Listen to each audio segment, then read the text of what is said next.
When the taxi rounded the last bend and the familiar outline of my childhood home came into view, my chest tightened as though every memory I'd ever had lay waiting on the doorstep. I gripped my hospital bag, one duffel stuffed with my mother's favorite pajamas and my own toothbrush, and watched the old brick walls that had once shielded me from every heartbreak now loom like a sentinel, ready to judge my every misstep.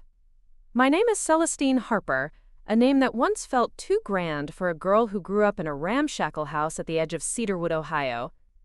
But after 10 years in London, banking on my skills as a financial analyst, I'd built a life that mirrored the elegance my name suggested, yet I'd abandoned it all the moment I got the call. Mother's glioblastoma had come back, and they didn't give her much time. As I stepped from the cab and loaded my bag onto the cracked concrete steps, the door flew open. There she was, my mother, frail and pale, her silvery hair escaping in wisps from the scarf she'd tied around her head the day she started losing it. She blinked up at me, and strength flickered in her cobalt eyes. "Tiny," she whispered with laughter still trapped in her voice. "About time you showed up. Don't you know I'm dying in here? I need you to entertain me." I choked back my tears, trying to gather the composure I had cultivated over a decade abroad. Instead, I fell into her arms, and the warmth of her thin body against mine reminded me of every bedtime story, every scraped knee soothed, every secret entrusted to me in the glow of her kettle's light. "I'm here, Mother," I said. "I'm here." She gripped my shoulders with surprising strength. "I know, darling. And there's one more thing I need you to do before I buy my one-way ticket. Take care of everything here." Pain stabbed my heart, but I breathed deeply, nodding. "Of course, whatever you need." Then, almost as an afterthought, I added, "I called your doctor. He said he'll visit tomorrow morning." And At that moment, a scuffle rang out in the hallway, a muffled gasp, a scuffle of fabric as if someone was shoved against the wall. I froze, torturing my mind for any logical explanation. Mother's house had been empty for weeks, and the only people I'd told I was coming were my sister Jenna and my brother Mark. "What was that?" I asked, lifting my chin. Mother's eyes shone with amused defiance. "I thought Pete was going to surprise me with garden gnomes. Now it seems—" Before she could finish, I slipped out of her embrace and sprinted to the living room. The walls were paper-thin, but when I pressed my ear to the door, the distinct sound of voices, one familiar, one not, washed over me. "Claire, you can't just barge in here," I heard a hushed voice whisper. It was male, soft yet assertive. The second voice was higher, coterminous with the lilt of someone in their mid-30s. "I'm sorry, Ethan. I thought—" Ethan, my husband's name. The world shifted beneath my feet. I yanked the door open. My mother's parlor was draped in pastel curtains, the lace-trimmed chairs arranged around a low table cluttered with empty teacups and tangerine peels. And there, entwined on the faded Persian rug, were two people whose clandestine embrace I could no longer ignore. Ethan Harper, the man I vowed forever to, his crisp white shirt untucked and stained with tea, and beside him a woman whose dark hair cascaded over her shoulders like a curtain hiding secrets. Claire Donovan, my assistant, the woman I'd encouraged to apply for every promotion, the woman I'd shared recruitment contacts with just last week. They froze. Ethan's eyes widened, and Claire's cheeks blazed in the lamplight. For a heartbeat, I could barely breathe. Then the razor-sharp click of my heel on the hardwood floor forced the moment to crack open. "Ethan," I said, my voice hollow as if it traveled from a faraway place.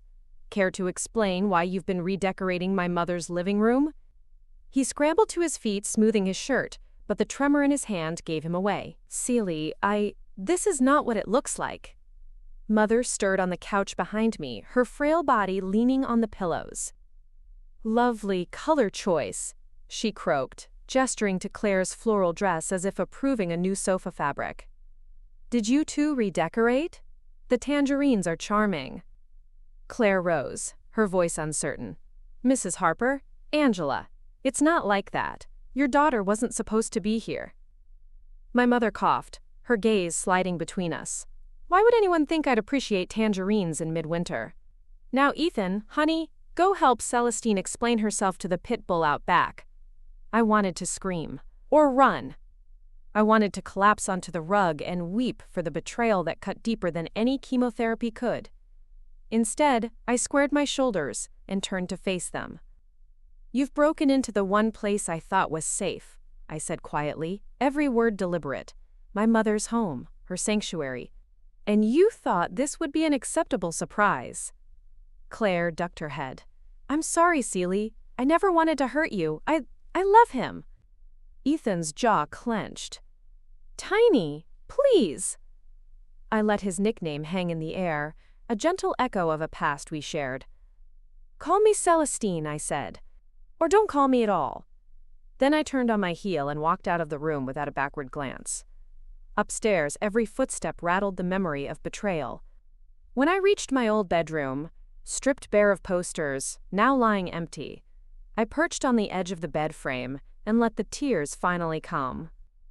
In that moment, I realized something I'd tried to bury along with my childhood. No matter how far I ran, how polished my accent, how seamlessly I'd blended into London's skyscrapers, the heartache of a marriage torn by infidelity would be the heaviest burden I'd ever carry. I donned my mother's slippers, pink, plush, illogical gifts she refused to retire, and held her note by the door. It read, "I have no secrets here, only love. Mom." I pressed it to my cheek, closed my eyes, and let the storm inside me rage. Before we jump back in, tell us where you're from. If this story moves you, please subscribe. Tomorrow, I have a special story for you. Morning light spilled through the gap in my curtains, painting the walls of my childhood bedroom in muted gold. The world outside carried on as usual, birds chirping, distant engines humming, the steady pulse of life beyond these walls, yet inside me a storm raged. Every breath felt like a betrayal of my own heart. I rose unsteadily from the bed frame, my feet sinking into the plush pastel slippers that still smelled faintly of lavender and shampoo, my mother's signature scent. The morning air was cool against my skin. I padded down the hallway as memories of sleep fled, and the reality of yesterday's revelation settled into crushing permanence. At the foot of the stairs, I paused and listened for any sign of Ethan or Claire. When only silence greeted me, I crept downstairs to the kitchen. The breakfast table was set with twee mugs and my mother's favorite lemon tea, steam curling in lazy spirals above the delicate porcelain rims. My sister Jenna sat at the far end, her arms crossed over her chest, red-rimmed eyes staring at the table. "You're up early," Jenna said without looking at me. Her voice was uneven, equal parts anger and concern. "You missed tea yesterday. Mother insisted on having it with you." I forced a small nod, stepping to pour myself a cup. The warmth seeped into my hands, promising a semblance of comfort. "Sorry, Jen. I needed time." She met my gaze at last, amber flecks of hurt shining. "We all did. Mark came by last night. He wanted answers from Ethan. Asked him where he spent the night. Ethan said he stayed at the guest house." A cold wave washed over me. He lied. He did, but Mother thought it might be safer than stirring things up. She hopes it'll blow over. I let the tea cool on the table, giving myself a moment to steady my thoughts. Blow over? Jenna, he's living here now, with her. In this house, under your mother's roof. Jenna's lip quivered. "I know, but Mother, God help her. She's too weak for confrontation. We can't burden her." "Then who will?" I asked, voice low with anger. "If I don't?" Before I could finish, the front door swung open and Mother glided in, guided by Mark's strong arm. Her headscarf shifted, revealing thin silver strands beneath. She managed a gentle smile. "Darling," she rasped, "I didn't want to worry you before your rest. I've been outside, breathing the air. I thought maybe—" I swallowed the lump in my throat and moved to her side, taking her frail hand. "Mother, I'm so sorry. I'll take care of everything, I promise."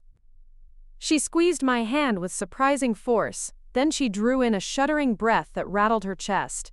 Jenna and Mark closed in around her, forming a protective circle. I stood back, my tea abandoned, as they guided her to a chair by the window. Outside, the garden bloom offered a cheerful defiance to the seasons, but inside, everything felt brittle, as if one wrong step would shatter the fragile peace. "I'll see Dr. Kavanaugh today," I said, more to myself than anyone else. "Need to understand exactly where we stand." Mother's eyebrows rose. "I told you, darling. This old girl has danced long enough." Jenna shook her head. "Mama, you need the treatment. If anyone can beat this, it's you." A dry laugh escaped Mother's lips. "My dear, I beat cancer when you were 7. Now I have other things to do, like tell Seely to be happy." I hesitated before responding, swallowing the ache of uncertainty. "Mother, happiness doesn't have to include." Mother waved a thin hand. "We'll talk of happier things once this house isn't praying for my return to heaven. Now tell me, Seely, have you decided on the color for my new pillows? They need to be calming." Jenna exchanged a glance with Mark. I bent to smooth Mother's blanket, searching for a way to steer us from the swirling undercurrents. "Soft gray," I said, choosing a neutral tone. "And maybe a hint of mauve around the edges? It matches your scarf." Mother nodded appreciatively. "Lovely. Now that that's settled, perhaps you can explain why Ethan and his new friend have been trying to fix the heating in the guest house all night." A hush fell. Jenna and Mark exchanged looks of guilt and resignation. "Mother, he told me it was broken," I began, struggling to maintain calm. "I'm sure there's a logical explanation." Jenna's voice quivered. "He thought you'd be less upset if he said it was a maintenance issue." Anger flared in my chest, hot and fierce. "He lied to me. In my own home, he betrayed me, and he's using you to shield himself." Mother's eyes sharpened. "Ethan is your husband, Seely. You vowed to weather storms together. Isn't that what you taught me?" Tears stung as I recalled every moment I'd believed our vows. "Mother, this isn't." But before I could continue, a loud crash resounded from the basement door. The clang of metal on stone, the unmistakable sound of something heavy hitting the floor. We froze, listening to the echo. "What now?" Mother whispered, her voice trembling. Jenna shot to her feet. "I'll check it out. Stay here." She moved toward the basement, but Mark stopped her. "Hold on, Seely, you should come." My heart pounded. "No, At that moment, the basement door bounced open, and a tall figure silhouetted against the slanted morning light appeared on the threshold. I couldn't make out their features, but the weight of their presence drove a chill through me. They carried something wrapped in a blanket, something bulky, heavy. The three of us stood frozen, eyes locked on the darkened opening that led down into the unknown. Then, the figure stepped forward, revealing not a stranger, but Claire. Her hair was disheveled, her expression unreadable. She stopped at the door jamb, blanket still in her arms. I swallowed, every instinct screaming to run, yet my feet were rooted to the spot. Claire spoke, her voice low but steady. "I brought this to give your mother. She said it might help." Jenna's anger flickered in her eyes. "What is it?" Claire hesitated, then unwound the blanket. Inside lay a vintage record player, one I recognized instantly from childhood tales. "It belonged to your grandmother," Claire continued softly. "Mom left a note asking me to return it to its rightful owner." Silence struck the room. In that moment, I realized there was more to Claire's story than I'd allowed myself to see. And perhaps, beneath the betrayal, lay secrets I'd barely begun to understand. As Claire took a tentative step forward, the basement light flickered, plunging us into uncertain half-shadows. I raised a trembling hand, and the world held its breath. I stood at the threshold, every muscle coiled, waiting for the flicker of the basement light to decide our fate. Claire cradled the record player as if it were the most fragile treasure in the world, her presence at once familiar and foreign. My heart thundered in my chest, each beat echoing the unanswerable question: was this a truce or another trap? Jenna stepped forward, brows knit in fierce concern. "Mother will love this, but how?" Claire cut her off softly. "She asked me to find it. I kept saying she didn't need it." A cough rasped from the couch. Mother's voice, faint, trembled with effort. "Bring it in, dear. Music is the air we breathe." So Claire moved into the living room, each step weighed down by the silence that had smothered us. The record player's wheel spun from her arms into the center of the coffee table. Dust danced in the shaft of light from the window. The moment felt sacred. anchored by memories that dissolved the tension. My grandmother's piano recitals on Sunday afternoons, the crackle of vinyl filling the parlor with nostalgic warmth. I stepped closer, drawn by something deeper than the agony of betrayal. "Where did you find it?" Claire turned her gaze on me. "Your grandmother's attic. Father had it boxed away years ago. I remembered you mentioning it on our calls, how much it meant. She wanted you to have it back." I blinked, stunned. "But why?" My voice caught on the question. She inhaled, shoulders quivering. "Angela asked me to look after you, to remind you that some things are worth treasuring." My mother's name tumbled through my thoughts. Betrayal, loyalty, love, deceit. They all collided in a storm of emotion that left me breathless. Mark cleared his throat. "This is good, but we need to discuss everything else." He glanced at Jenna, whose face was still taut with worry. Claire met Mark's gaze, eyes steady. "I'll explain, if you'll let me." I looked at them, at Jenna, at Mark, at Claire, searching for a thread of truth I could follow. Then I looked toward the basement door, shadows pooling like ink.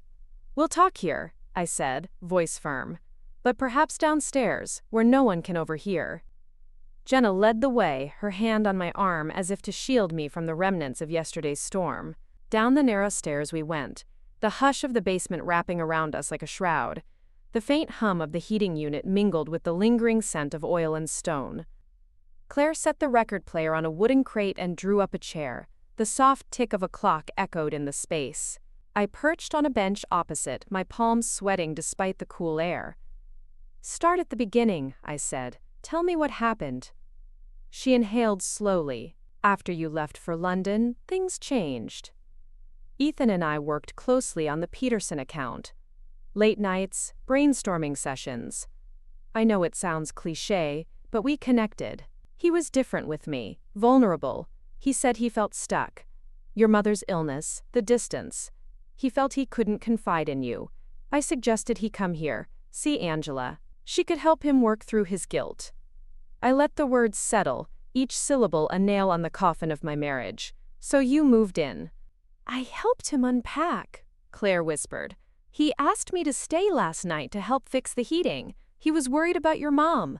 I didn't know you were coming back today." "And the lies?" Jenna's voice cracked. "Why lie about it? Why not tell me?" Claire's gaze flickered to Jenna, remorse shadowing her features. "I was afraid you'd hate me." "Hate him." "I thought if I waited until after you were settled, it might be easier. But I see now how wrong I was." The record player sat between us, a symbol of generations, a link between past and present. I realized that beneath Claire's betrayal lay a devotion not just to Ethan, but to my mother's legacy. I stood abruptly. "You brought me here to talk, Claire. But this is my house, my mother's house, and you've torn down the walls of my safety." Her lips trembled. "I'm sorry, Celeste. I never wanted to hurt you. I only wanted to help." The familiar notes of my grandmother's favorite waltz drifted through my mind, as if beckoning me toward forgiveness. Yet the weight in my chest told me that trust shattered would take more than music to rebuild. Outside, the day brightened, but in the basement, time seemed to stall. I looked at my siblings, silent witnesses to a fractured union, and then at Claire, whose eyes shone with unshed tears. I exhaled. "We'll see your explanation through, but you will not stay here another night without my consent. Do you understand?" Claire nodded, her shoulders sagging in relief. Jenna placed a hand on my arm. "Silly, maybe this could heal in time." I closed my eyes, drawing in a breath I felt rather than heard. "Maybe, Jen, but for now, let's finish Mother's pillows." "She'd want that." Claire gave a small, hopeful smile. "I'd like that." Then, as if cued by some unseen conductor, silence enveloped us once more, heavy, pregnant with possibility and peril. Without warning, the lights flickered, and the basement door creaked behind me. A draft swept through the room, carrying a faint, metallic scent. I turned, just in time to see Ethan's silhouette slip into the doorway, his expression unreadable. And the cliff between past and future yawned wide. Ethan's presence in the basement doorway felt like a thunderclap, an unexpected, violent rupture in the delicate tableau Claire, Jenna, Mark and I had just crafted. The record player's wooden chassis trembled under the weight of the moment, its once charming grooves now silent witnesses. Claire's face blanched, her grip tightening around her sweater. Jenna shifted beside me, her posture defensive. Mark frowned, stepping toward Ethan with a silent question. Ethan's silhouette flickered in the dying light, his posture rigid with conflict. He closed the distance in 3 long strides, and I braced for the confrontation. "Celeste," he began, his voice soft but edged with regret. "I came down to bring some coffee. I thought we could talk." I swallowed a laugh that felt sour in my throat. Coffee. He believed a cup of hot coffee could bridge the chasm he'd created? Coffee? "This is rich, Ethan. You think this is some quaint, reparative gesture?" He flinched as if struck. "I don't expect forgiveness, tiny Celeste. Don't call me by our pet name," I snapped, the words crackling like static. "Not here, not now." His shoulders slumped, and he shifted awkwardly, the dim basement light revealing the guilt etched into his features. "I'm sorry, doesn't seem like enough." "It's not." I took a step toward him, the old wooden crates creaking underfoot. "You lied to me for weeks. You let me watch my mother's strength drain away, because you abandoned me during the one moment I needed you most." Claire's gasp punctured the moment, a reminder that this upheaval wasn't just ours, it was hers too. She shuffled back, her fear obvious. I turned my glare to her. "You, assistant extraordinaire, knew exactly what you were doing. You saw the cracks in our marriage before I did, and you poured gasoline on the flames." Tears filled Claire's eyes. "I never wanted to hurt you. I tried to protect you both." "Protect?" I echoed, my voice low and furious. "From what? The truth?" Jenna stepped between us, holding up a hand. "Stop. All of you. Because right now, Mother needs us. Not this." I glanced toward the silver-haired woman upstairs, her body too frail for the turmoil unfolding beneath her. "Mother doesn't need any more drama, Jenna." He ran a hand through his hair. "I moved here to help her. Claire and I wanted to keep the house warm for her." "Then you should have talked to me," I said, taking a steadying breath. "We could have made a plan together, like a family." His gaze dropped. "I was a coward. I ran because I felt powerless, unable to support your mother and you at the same time. With Claire's help, I thought that you could rebuild something without me." My voice cracked, vulnerability flaring behind the anger. "Rebuild a marriage? A home? You think laying new foundation stones while the old ones are crumbling is the path forward?" Mark's voice cut through, low and firm. "Enough. This isn't helping anyone. We need a solution." He looked to me for guidance, but I had none. Claire sank onto the bench, her body folding in on itself. "What solution?" she whispered. I looked at the record player between us, the heart of the legacy my grandmother had left behind. "We keep it here?" I gestured around the basement. "This space belonged to Mother's memories. If Ethan and Claire stay, they must earn their place. With transparency, with honesty." Ethan's head snapped up. "Transparency? After everything I've done? You want a contract?" "I want truth." I reached out, touching the record player's wooden rim. "I want to know there are no more lies." "From anyone." Jenna exhaled. "Then let's start by telling Mother about Claire's gift upstairs. We can show her the record player and play her favorite album." "Right now?" Claire asked, voice trembling. "Yes," I said. "She deserves to know why we're all here." Ethan nodded reluctantly. "I'll go upstairs and distract her. Jenna, Mark, be ready. Celeste, you explain. Claire, you play the record." Claire's hands shook as she moved to wind the turntable. The air hummed with tension as the needle dropped onto the vinyl for the first time in decades. A soft crackle, then the opening chords of Moonlight Serenade filled the basement with nostalgic warmth. Upstairs, Mother's laughter rippled through the floorboards, a fragile sound but genuine. Jenna and Mark exchanged hopeful glances. I stepped toward Ethan in the shadows. "Are you ready for this?" He caught my gaze. "I'll face her. I'll answer any questions." I nodded once, sharply. "Then let's begin." With a final flicker of uncertainty, we stood in the warm glow of Grandma's music. And as the notes swelled, I realized that this moment, messy, unpredictable, raw, might be the first step toward healing. But only if we dared to lean into the truth that threatened to tear us apart. The distant strains of my grandmother's waltz drifted up from the basement, but upstairs, time stood still. I paused at the foot of the stairs, gathering every ounce of composure. Mother sat in her favorite armchair, eyes closed as the music found her. Jenna and Mark hovered nearby, unease written on their faces. Ethan stood behind Mother's chair, his posture tense but resolved. Claire lingered by the record player, glancing toward us with tentative hope. I took a deep breath and began. "Mother, there's someone here who wanted you to have this." My voice trembled as I gestured downstairs. "Claire found your mother's record player, Grandma Harper's, and thought it belonged here with us." Mother's eyes fluttered open, confusion softening her features. "My record player? After all these years?" Ethan stepped forward and placed a gentle hand on Mother's shoulder. "Angela, I'm sorry for any chaos we've caused. Claire and I want to honor your home, your family." Mother looked from Ethan to Claire, her gaze lingering on each. "Ethan, Claire, thank you. But why bring strangers into my final days?" Claire swallowed and spoke softly. "I never meant to hurt you, Mrs. Harper. I care about this family. And I care about Celeste." Silence followed, the weight of Claire's words heavy in the air. Mother studied her for a long moment, then nodded. "Very well, we will listen. But first, tea," she smiled mischievously. "Jenna, Mark, would you pour?" Jenna moved to fetch the teapot. Mark followed with cups. I lingered, uncertain. When Jenna returned, Mother patted the seat beside her. "Come, Celeste." Mother's hand reached for mine. "Tell me everything." I sat and began recounting the fractured nights, the hidden visits, the basement confrontation. Mother listened, her face serene but sad. When I paused, she squeezed my hand.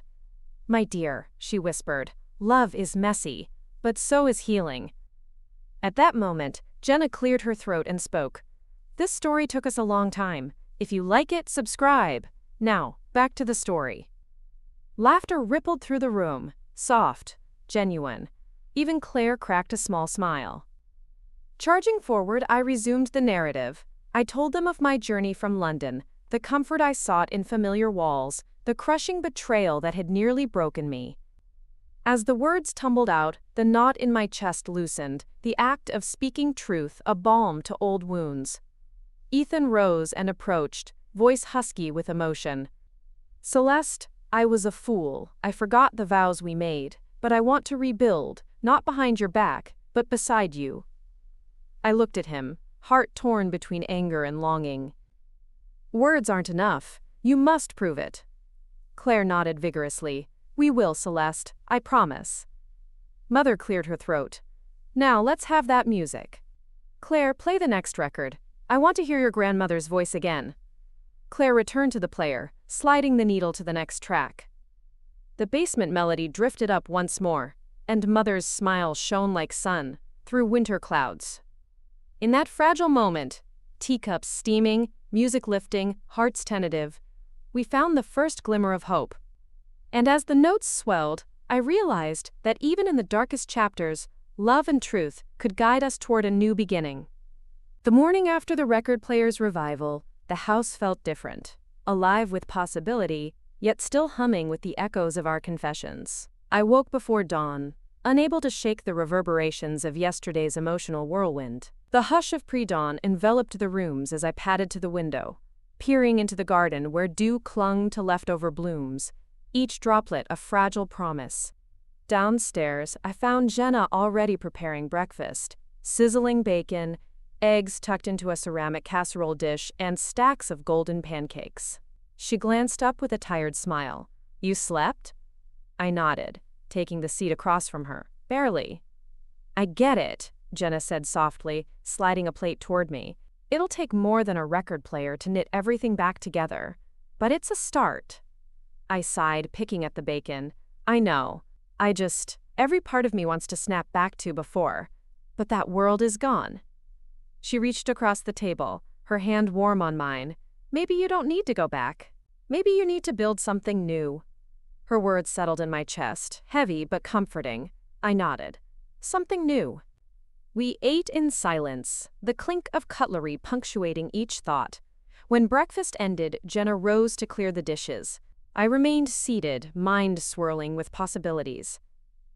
By mid-morning, Mother's energy had waned.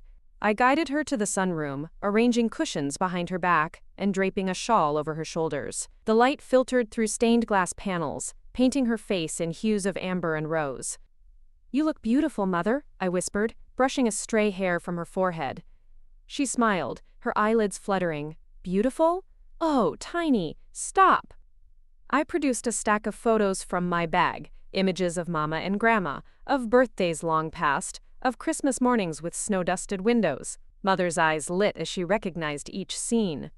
"Oh, my dear girl," she murmured, tracing a thumbnail over a picture of me at 6, perched on her lap with cake frosting smeared across my cheeks. "That was the best day of our lives." I swallowed a lump. "It's the best day we'll ever have. Thank you for giving me those memories." Her auburn eyes glistened. "And now you're giving your mother new ones." At that moment, the sunroom door creaked from outside. I looked up to see Claire standing there, arms folded tight around herself. Her gaze met mine with uncertainty. "Can we talk?" she asked, voice timid. "Of course," I said, standing and guiding her to a wicker love seat across from Mother. Jenna slipped away to find additional chairs. Claire perched at the edge, her feet barely touching the floor. "I've been thinking about what you said, that we need to earn our place here. I want to help with Mother." "Whatever you need." I studied her face, sincerity etched in every line. "Help, how?" She inhaled deeply. "I'm a nurse's assistant. I volunteered at a hospice in London while you were away. I know how to manage meds, how to comfort. I can be here every day to help you care for her." My heart clenched. "You will shadow Dr. Kavanaugh tomorrow at the hospital." She nodded. "I already arranged it. I thought it would show you I'm serious." I exhaled. "Thank you, Claire. That means a lot. But you must understand, trust is fragile right now. This isn't about gestures. It's about consistency." She swallowed. "I know. I'll be consistent." Before I could respond, Mother's cough rattled the quiet air. I moved to her side. "What's this I hear about a hospital visit?" Mother's tone held a playful edge. "Have I been demoted to hospice care already?" Claire stood and extended a gentle hand. "Mrs. Harper, I want to help you and Celeste. I hope you'll allow me." Mother eyed her carefully, then reached out. "Well, I've always been fond of efficient hands. All right. But if that nurse wants tea, she better learn to pour it like Jenna." Laughter bloomed, brittle at first, but warming the room. By afternoon, we'd formed a plan. Claire would accompany me to the hospital the next morning, observing Dr. Kavanaugh's routine and helping with paperwork. Jenna and Mark would handle household chores and errands, freeing me to focus on Mother's needs. And Ethan would restore transparency to our marriage, regular meetings to discuss finances, care plans, and family support. As I laid out the schedule on a scrap of printer paper, Ethan's voice drifted in from the hallway. "Celeste, I've been thinking about the guest house. If it's going to be empty, maybe we'll turn it into a music room for Mother." I'd forgotten the guest house. It stood at the edge of the property, a dusty shell since Grandma passed. Memories of the record player's crackle had reminded Claire of its existence. I stood and addressed him. "That's a good idea. But it won't be just for Mother. It will be a sanctuary for anyone seeking solace here." His face broke into a tentative smile. "Sanctuary, I like that." As dusk fell, I found myself alone in the guest house's emptiness, running my fingers along cobwebbed beams. Moonlight filtered through dirty windows, and dust motes danced like spirits in the silver glow. I set Claire's note from the basement on a makeshift table. "Music is the air we breathe." I closed my eyes, inhaling the scent of forgotten corners. Grandma's piano nestled in a corner, ivory keys yellowed with time. I imagined the house alive with melodies, the skull of the past resurrected by the living. Footsteps behind me made me turn. Ethan stood in the doorway, silhouette cast long by the lamplight from the main house. "Thought I'd join you," he said quietly. "I wanted to say I'm proud of you for handling this all." I studied him in the half-light. It's early days, but we're moving forward. He stepped inside, crossing the room. I want to help, not just here, but in every way. I'll do whatever it takes to rebuild your trust. I let this sink in. Then show me. He nodded, shoulders squared. I will. We stood in the stillness, the weight of vows unspoken hanging between us. And as the moon rose higher, I realized that this fragile restoration, one step at a time, was our only path toward healing. Night deepened, and I returned to the main house, the guest house door clicking shut behind me. The glow of lamplight spilt through windows as I walked up the path. In the distance, I heard Mother's bedroom light flick on, her final vigil. Inside, I found her asleep in bed, shawl pooled around her shoulders. I tucked a blanket under her chin and kissed her forehead. "Good night, Mama," I whispered. In the hallway, Claire waited, dozing on a bench, paperwork strewn around her. I paused. "You did good today," I said softly. Her eyes fluttered open. "I'm learning. Thank you for giving me a chance." I smiled tiredly. "Let's get some rest. Tomorrow is another day." As I climbed the stairs to my bedroom, I realized that each dawn brought new challenges and new chances to reclaim what we'd lost. With love, truth, and determination, perhaps we could transform heartbreak into harmony. And so I closed the door behind me, ready to face Part 7's unknowns. Sunlight filtered through my bedroom window, waking me gently from a restless sleep. My mind churned as I sat on the edge of the bed, memories of yesterday's small victories mingling with dread about today's uncertainties. Part of me yearned for the simplicity of a morning latte in London, but another part felt tethered here, to this house, to my mother, and, unexpectedly, to these fractured relationships. I dressed in comfortable attire, jeans, a soft sweater, and rehearsed my plan for the hospital visit. Claire would meet me outside. We'd slip into our roles, me as the worried daughter convinced of angles and charts, her as the medical assistant absorbing every protocol. This performance, however, felt more real than any presentation I'd given on corporate earnings. Lives hung in the balance here. Downstairs, the kitchen hummed with life. Jenna stood at the counter, chopping fruit for smoothies. Mark sipped coffee, flipping through pages of Mother's medical file. "Morning, Celeste," Jenna called, her voice bright, but eyes tired. "Morning," I replied, picking up a glass of freshly blended berries. "Feeling ready?" Jenna offered a small smile. "As ready as we can be. Mother slept well, and Ethan's working on the guest house today, measuring out planks for the floor restoration." I set down the smoothie. "I'll need an update on that later. For now, Claire and I have our hospital stint." Mark looked up. "Let us know if you need anything. We'll be here." I nodded, kissed Jenna's cheek, and headed out. The crisp, morning air bit at my cheeks as I locked the door. Claire waited by the driveway, her scrubs crisp, hair pulled back into a neat ponytail. "Ready?" I asked. She nodded, her hands gripping the straps of the bag containing her nursing tools. We drove in silence, the gravel crunching beneath the tires. The hospital loomed ahead, a modern edifice of steel and glass. I felt a familiar rush of nerves, but this time it wasn't a boardroom at Goldman Sachs. It was my mother's life. Dr. Kavanagh greeted us in the hallway outside Mother's room. He was tall, with receding hair and kind eyes. "Celeste, Claire, good morning. Let's review Angela's latest scans." We slipped into the conference area. Claire held a clipboard, poised to take notes.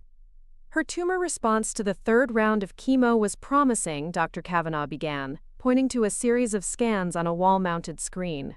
"But we saw new anomalies near the temporal lobe." My stomach twisted. "Meaning?" "It could be scar tissue, or it could be a sign of recurrence. We need a biopsy to confirm." Heat rose in my cheeks. "When can we schedule it?" He checked his notes. "Tomorrow afternoon, if that works for you." I glanced at Claire, whose face was pale but determined. "Yes, please schedule it." Dr. Kavanagh nodded. "We'll prepare. Claire, I'll need your assistance setting up the operating room and reviewing Angela's vitals. Celeste, stay by her side." Behind his back, Claire gave me a brief, resolute nod. Late afternoon, I wheeled Mother back to her room. The soft beeps of monitors and distant echo of footsteps created a rhythm I recognized from my weeks of hospital stays in London. But here, every beep made my heart beat faster. Mother's eyes fluttered open as I entered. Tiny? It's Celeste, Mama. How are you feeling?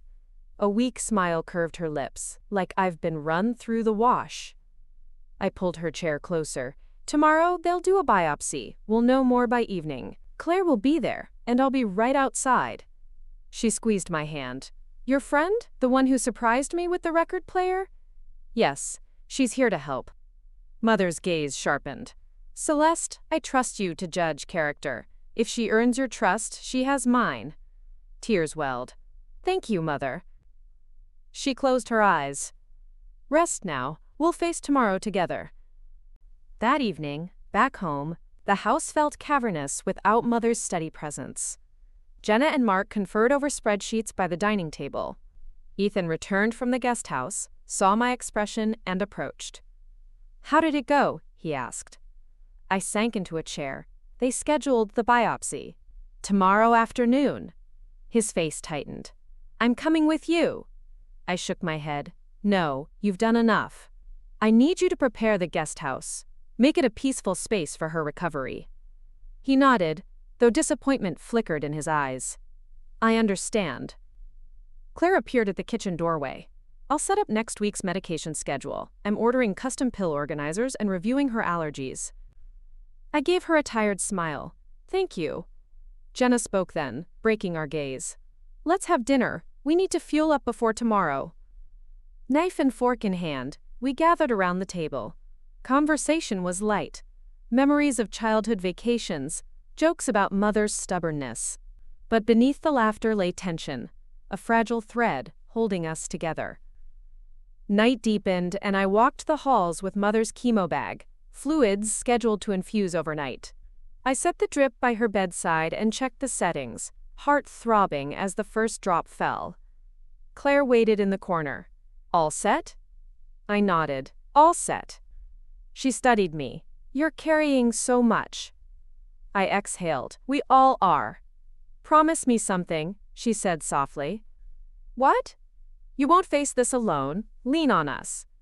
My eyes stung. I promise, Claire. Thank you. She offered a gentle smile before slipping out. I touched Mother's hand, her pulse steady beneath my fingertips. Machines hummed their vigilance. Sleep, Mama, I whispered. We'll get through this. Above us, the moon sailed through the inky sky, a silent witness to our fear and our hope. And as the world outside slept, I vowed to guide this fractured family toward healing. One sunrise, one confession, one act of courage at a time. Dawn's pale light seeped through the curtains as I sat in the sunroom with Claire, reviewing Mother's latest medication chart. The soft hum of the heating unit and the distant chirping of sparrows outside felt incongruous with the urgency of our task. Every dosage, every interval mattered. One mistake could tip the balance. Claire tapped her pen against the clipboard. So far, everything's on schedule. I've coordinated with Dr. Kavanaugh to adjust the anti-nausea drip if she shows any adverse reaction after the biopsy. I nodded, relieved. Thank you. I'll talk to Jenna about updating the grocery list later. She glanced at me, concern in her eyes. You should rest. Greater than. I shook my head. I can't. Not today. Tonight, perhaps. Her eyes softened. Just promise me you'll sleep when you can. I allowed a small smile. I promise. The ride to the hospital was quiet. Ethan drove, his hands white-knuckled on the wheel. I studied him in the rearview mirror, his jaw clenched, eyes fixed on the road ahead. Thank you for coming, I said, breaking the silence. He exhaled. I want to be here for you, for her. I hesitated, then nodded. Just stand by the door for now. I need to focus on Mother. The hospital corridors felt colder this time, sterile and unwelcoming. Claire led the way, clipboard tucked under her arm. The OR team is prepped. You can be with your mother until they take her back, Dr. Kavanaugh informed us, guiding Mother's wheelchair. Mother glanced up at me, her face pale but resolute. I'll be fine, Tiny. I'm braver than you think. I swallowed hard and hugged her. Love you. She squeezed my hand. Love you more. I lingered until the surgical doors slid shut, and then emerged into the waiting area, where Ethan paced. I sank into a chair beside him. "I'm scared," he admitted quietly. My throat tightened. "Me too, but she's strong. She'll pull through." Ethan placed his hand over mine. "I'll do anything to protect her. And you." Pain flashed in his eyes. Remorse, love, fear. I wanted to trust him fully, but my heart still throbbed with the echo of betrayal. Hours crawled by. The waiting room TV droned talk shows, but my mind replayed every step of the day.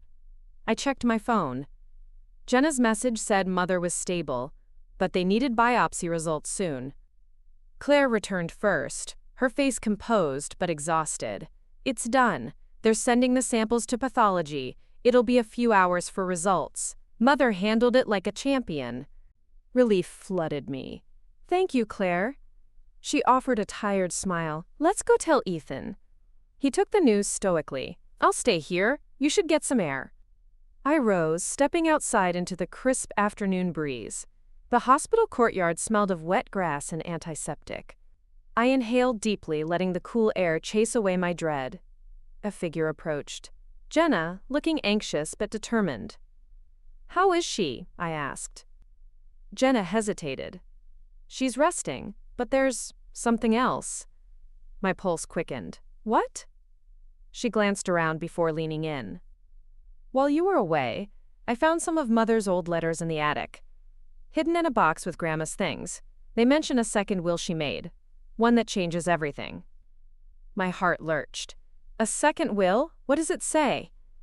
Jenna swallowed. "I haven't read it all yet, but I think it might alter her inheritance plans. It's dated last year, after her diagnosis." A wave of shock and betrayal washed over me. "Why hide it? Who else knows?" Jenna shook her head. "I don't know yet. But Celeste, this could change the future we're planning." I leaned against the brick wall, mind spinning. The stability I'd fought so hard to rebuild felt threatened anew. My mother, courageous as she was, held secrets even deeper than illness. "We need to see it," I said, voice hushed but urgent. "Tonight, at home." Jenna nodded, urgency flickering in her eyes. "I'll get the box and bring it here." As Jenna hurried away, I returned to the waiting room, tension coiling inside me like a snake. The hours passed slowly until Dr. Kavanaugh returned. "The preliminary results look clear," he announced. "No malignancy detected beyond the known glioblastoma. We can proceed with targeted therapy." Tears stung my eyes. "Thank you, doctor." He offered a gentle nod. "Be sure she gets rest and we'll meet tomorrow to adjust her schedule."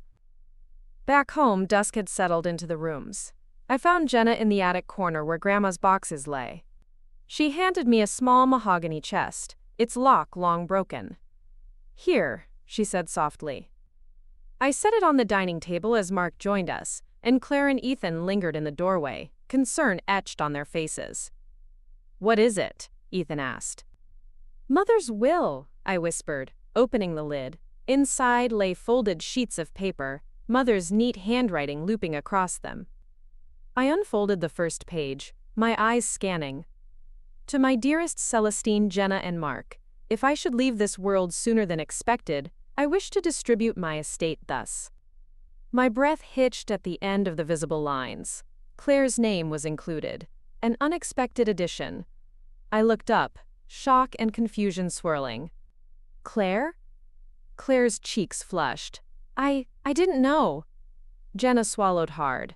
"Mother made this after her diagnosis. She said you'd been family."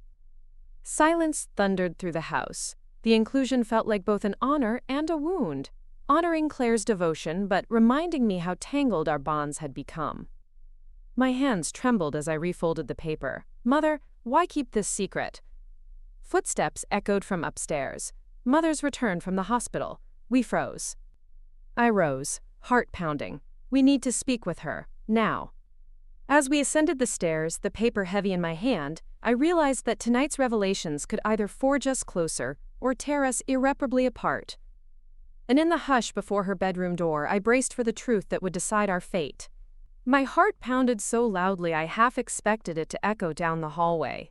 We stood outside Mother's bedroom door, the fragile will burning a hole in my coat pocket. Jenna's eyes were wide with fear. Mark's jaw set in grim determination. Claire's hand hovered at my back as though she weren't sure if I'd allow her near. Mother's door creaked open before any of us could decide who would speak. Her silhouette appeared in the frame, thin but unbowed, shawl draped across her shoulders. She leaned on her walker, her gaze sweeping from face to face as though she were assessing the state of her kingdom. "What is this?" she asked, voice gentle but steely. I stepped forward, forcing my trembling hand to draw out the folded pages. My siblings and Claire followed, a semicircle of anxious faces around her. "Mother, we found your second will," I said, my voice echoing down the narrow hallway. "You signed it last year. It includes Claire." For a moment she simply stared at me, her eyes shining with a mixture of pride and sorrow.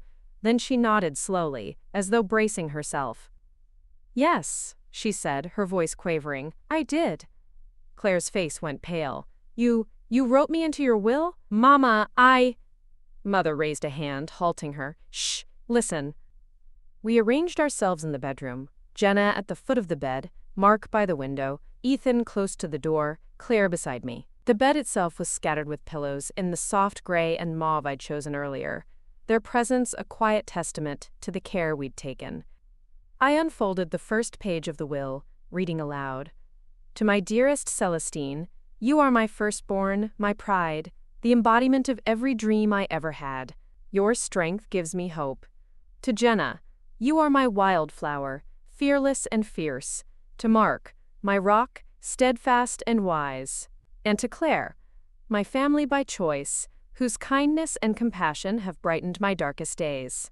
It is my wish that you all share equally in what remains of my estate, and that you continue to be there for one another, as I have tried to be for you. Love, Angela." My voice caught as I finished. I lowered the papers, meeting Mother's gaze. "Why keep this from me?" I asked, hurt rising in my throat. "Why not tell me you changed it, that you trusted Claire as family?" Mother sighed, closing her eyes for a moment. When she spoke, her voice was soft but carried the weight of every memory she'd held. "Because I wasn't sure how you'd feel. You built a life in London so polished and secure. I knew you'd want things clear-cut. My estate divided equally among blood. Inviting Claire in, I feared you might see it as betrayal." Tears threatened behind my eyes. "It's not betrayal, it's love." Claire stepped forward, her voice barely above a whisper. "Mrs. Harper, this is too much honor I didn't deserve." Mother reached out, taking Claire's hand. "You do, more than you know." Mark cleared his throat, glancing toward the window as though wishing for a distraction. "Mama," the power's flickering, and the winds picked up. A low rumble shook the walls. Through the window pane, vivid flashes of lightning illuminated the darkening sky. Rain began to pelt the glass with a ferocity I'd never heard before in Cedarwood. "I'll check the fuse box," Ethan said, swiftly moving toward the door. Jenna and Mark followed, exchanging worried glances. The lights flickered once, twice, then died. Darkness swallowed us, broken only by the intermittent glow of lightning beyond the windows. In the hush that followed, I heard Mother's breathing slow. "Mother? Mama?" I called into the blackness, panic lacing my voice. Her breathing answered, soft, then rasping. I reached for her hand, pressing my palm against hers, but felt nothing but cold air. Claire fumbled for her phone, switching on its flashlight. The narrow beam revealed. Mother slumped backward, her shawl fallen away, the shawl's mauve trim stark against her pale skin. I dropped to my knees beside her, heart hammering. "Mother, talk to me, please." I shook her gently. A whimper escaped Claire's lips. "She's not breathing right." I pressed my ear to her chest, but no heartbeat throbbed beneath her ribcage. Hysteria clawed my throat. "Help me! Someone call 911!" I screamed, rocking Mother's body as if to jolt life back into her frail form. Claire fumbled with her phone, her hands trembling. "I'm calling!" Thunder boomed overhead, rattling the house. In that moment, the will in my pocket seemed inconsequential. a cruel promise hanging between life and death. The storm raged outside. In the darkness of Mother's room, I realized that everything I'd fought for, the homecoming, the reconciliation, the new beginnings, hinged on the fragile spark of a life now fading.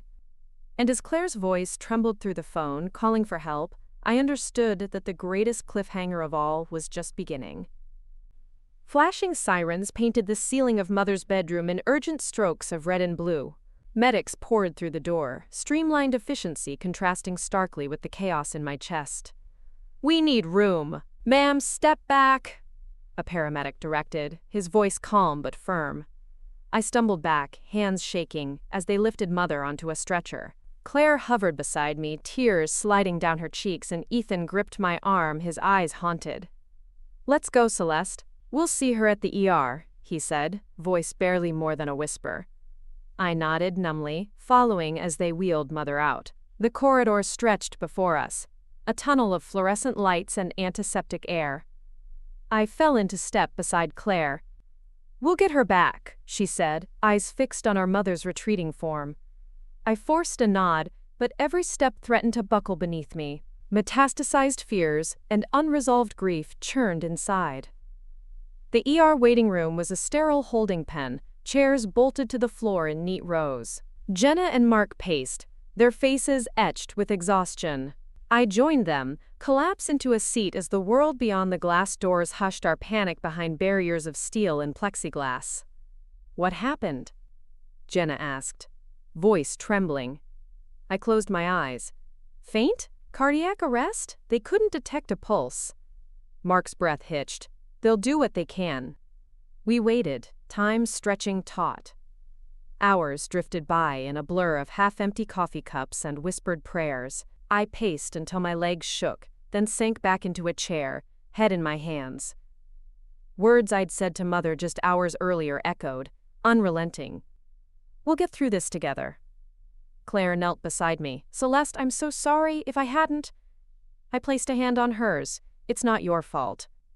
Ethan stood at the window, pressed against the cool glass, staring into the night. I approached him, heart heavy. "Celeste, I love you. All of you." I looked into his eyes, searching for solace. "I love you too, Ethan, but right now." A nurse opened the door. "Miss Harper, the doctor will see you now." We followed into a small office. Dr. Kavanaugh sat behind the desk, interlaced fingers resting on a stack of charts. His face was solemn. "I'm sorry," he began. "Despite our best efforts, your mother passed away a short while ago." Silence thundered in my mind. "My mother, gone." "She fought hard," he continued. "The biopsy results came back clear, but the stress of the procedure was too much. I stood, legs trembling. "Is there anything?" He shook his head. "I'm afraid not. You can see her now, but I'm sorry." In the quiet of the hospital chapel, we gathered around Mother's body. The hush was sacred, canvas of final farewells. Jenna wept quietly, Mark bowed his head, Ethan knelt, and Claire placed a hand on my shoulder. I stared at Mother, peaceful beneath a white sheet, her shawl folded neatly. "Goodbye, Mama," I whispered. "I love you." And in that moment, every plan, every promise, every unspoken word became a weight too heavy to carry. Days later, the house felt hollow. The guest house stood silent, the record player gathering dust once more. I wandered from room to room, ghosts of memory trailing me. In the dining room, the mahogany chest lay where Jenna had placed the will. I approached it as if expecting it to offer comfort. Inside, the will remained. I refolded it gently, feeling its significance dim against the vastness of loss. Claire entered, her eyes red but determined. "We'll get through this, together." I offered a small, broken smile. Together. That evening, Ethan found me in Mother's sunroom, the stained glass windows casting kaleidoscopic hues over the empty chair. He sat beside me. "What now?" he asked, voice hollow with grief. I looked at him, tears glistening. "Now, we live, for her, we honor her legacy. But first, we must find the strength to forgive ourselves." He took my hand. "I will do anything you need." "Then start by telling me the truth about everything that happened while I was away. No more secrets." He inhaled deeply. It all began when I found those letters. Ethan's confessions spilled out, secrets I'd never imagined, motives hidden in shadows, betrayals tangled with love, guilt woven through protection. As the words tumbled, I realized that Mother's death, wrenching as it was, had peeled back the last veil of pretense. Outside, the night settled, but inside, a new storm brewed, one of truths revealed and reckonings demanded. And as Ethan spoke, I understood that our greatest test lay not in yesterday's betrayals or tomorrow's grief, but in the choices we would make now, in the aftermath of loss. The final note of the record player, the music of our history, hung suspended in the air. We would have to compose a new melody. In the weeks that followed Mother's passing, the house settled into a quiet grief, rooms echoing with absence, shadows stretching longer in each corner. Each sunrise brought fresh reminders of what we had lost, and yet, within that sorrow, seeds of determination took root. I stood at the edge of the guest house threshold, inhaling the early morning air, resolve steadier than I'd felt in months. Today, we would begin to rebuild, not just the house, but the fragile bonds between us.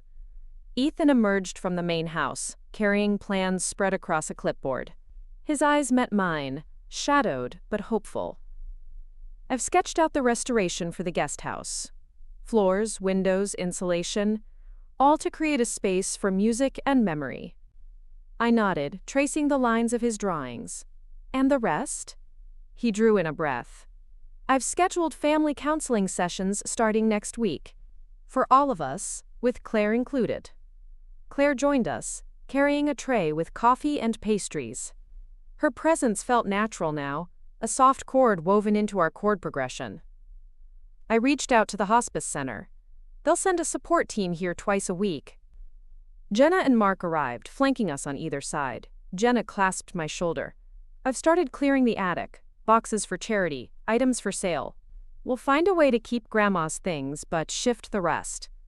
Mark added, and I've spoken with the bank. We can restructure Mother's mortgage on the house to invest in the guest house restoration. I surveyed the circle of faces, each burdened but determined. Then let's begin. Over the next days, the house hummed with purpose. Lumber was hauled in, plaster chipped away, walls repainted. Tools clattered, sawdust danced, and amidst it all, laughter echoed more often than tears. The guest house transformed. A skeleton of neglect became a sanctuary of pale walls and polished floors. One afternoon, I found myself sitting by the old piano, its keys repaired and oiled. Claire approached, a second cup of tea in hand. Play something? I hesitated before pressing a chord. The note rang clear, filling the space with life. Claire joined on a borrowed violin, weaving a melody that rose, trembling, then soared. Tears slid down my cheeks. Tears of loss, but also of gratitude. Here, in music, we honored Mother's gift. Yet rebuilding was not without friction. During a counseling session, long-buried resentments surfaced. Ethan confessed to financial missteps, investments hidden during our marriage that had incurred losses. Jenna revealed her anger at being excluded from Mother's final decisions. Claire confronted her own guilt over forging bond letters that led to false hope. At times, the tension threatened to snap us apart. But each truth spoken became a brick in our new foundation. Hard-earned, but essential. In the evenings, we gathered around the dining table, discussing progress and plans. The guest house floor was nearly finished. Mark secured new windows. Jenna organized a community fundraiser to cover costs. Claire prepared a schedule for hospice volunteers. Ethan managed contractors, and I oversaw the music room's decor. Stained glass lamps, plush chairs, a microphone stand for future recitals. One crisp morning, we hosted our first gathering. Neighbors, friends from church, colleagues from Mama's book club. The guest house opened its doors to the community. Mama's favorite records spun on the player, and a local quartet played in the corner. My heart swelled as voices mingled in celebration of memory and hope. I stepped onto the small stage, microphone in hand. Silence fell. "Thank you all for coming," I began, voice steady but warm. "This house and this guest house stand because of love. for a mother who taught me strength, for family who stood by me, and for friends who offered kindness. Today, we honor Angela Harper's legacy, through music, through community, and through each other. Please join me in a song she loved. As the notes of the waltz filled the room, I glanced at the faces around me, Ethan at my side, Claire smiling softly, Jenna wiping a tear, Mark nodding in time. And in that moment, the future felt wide open. That night, after the last guest had departed, we collapsed onto the living room sofas. The house was hushed, except for the distant hum of the guest house heat. Ethan handed me a cup of hot cocoa. "You were incredible today." I leaned into him. "We were." Claire joined, resting her head on my shoulder. "Thank you for letting me be part of this family." Jenna raised her mug. "To family, chosen and born." Mark grinned. "To new beginnings." We clinked mugs, warm light flickering across our faces. Outside, the night was calm, but inside, our hearts beat in unison, steady, resilient, and unbreakable. As I climbed the stairs to my room, I paused to look back at the guesthouse window, where soft music drifted into the night. Mama's spirit lingered in every note, every shared memory, every promise kept, and yet to be fulfilled. In the quiet of our restored home, I realized that life's most profound melodies are not those etched in perfect harmony, but those composed through struggle, where discord and resolution coexist, forging something beautiful and enduring. Dawn broke on our restored home like a hymn, gentle, reverent, and laden with promise. I stood at the sunroom window, watching the first pale rays touch the guesthouse roof. The wind carried the faint echo of yesterday's waltz, lingering in the air as if Mama's spirit still guided each note. Today was the day we would close this chapter and step fully into the next. Downstairs, I found the family gathered around the breakfast table, Jenna pouring coffee, Mark loading plates of scrambled eggs, Ethan setting out toast, and Claire arranging fresh flowers from the garden into a vase. The simplicity of the scene warmed my heart. "Good morning," I said, sliding into my seat. They looked up, smiles bright. "Morning, Celeste," Jenna replied, pushing a plate toward me. "We need your speech for today." I arched an eyebrow. "Speech?" Ethan handed me a small notebook. "This morning we host a dedication ceremony for the guest house. We thought you'd want to say a few words." I glanced at the notebook, a collection of handwritten lines, memories, and toasts assembled by my siblings and Claire. My heart fluttered. "Okay, let's do this." By mid-morning, neighbors and friends began to arrive. Some familiar faces, others new. The courtyard pulsated with warmth. A ribbon strung across the guesthouse doorway, bouquets of wildflowers lining the path, and beneath the awning, a table of homemade pastries and lemonade. I took a deep breath, standing in the sunlight at the foot of the ribbon. Jenna and Mark flanked me, Claire stood to my left, and Ethan to my right. Across the lawn, a small crowd gathered, their faces upturned with anticipation. I cleared my throat. "Thank you all for being here today." Silence fell, respectful. A year ago, I returned home to care for my mother, expecting solace in familiar walls. Instead, I found betrayal, heartbreak, and secrets that threatened to shatter everything I believed about family and love. A murmur rippled through the crowd, empathy in their eyes. But through honesty, courage, and unwavering support, we stood together and rebuilt more than walls. We rebuilt trust, forgiveness, and a sanctuary for every soul seeking comfort. I gestured toward the guest house. "This space is dedicated to Angela Harper, my mother, whose strength and compassion inspired every plank, every brushstroke, and every note that has filled our hearts. May it stand as a testament to the power of healing and the unbreakable bonds of chosen family." Applause blossomed as I sliced the ribbon. Confetti drifted in the breeze, and Jenna led a cheer. "To family, forever." Ethan guided me inside as the crowd followed. Sunlight streamed through the renovated windows, illuminating photos of my mother's life. Portraits on the walls, album covers on the shelf, the record player poised to spin its next selection. I stepped to the piano, the first chord resonating like a heartbeat. Claire joined on violin, and together we played Mama's favorite waltz one last time, our voices mingling with the gentle notes. As dusk settled, the party wound down. The last guests departed, leaving the guest house lamps aglow in the gathering twilight. Inside, we gathered for a final toast. Mark raised his glass. To Angela Harper, our mother, our guide. Jenna added, to her legacy, may it live on in our hearts. Claire smiled, tears glinting, to family, chosen and given. Ethan looked at me, and to us, may we always find strength in truth. I lifted my glass, voice thick with emotion, to new beginnings, rooted in love, and to the stories yet to come. 2 more great stories are next. Don't miss them. Subscribe and turn on notifications. We clinked glasses, the sound clear and resonant, an echo of promise.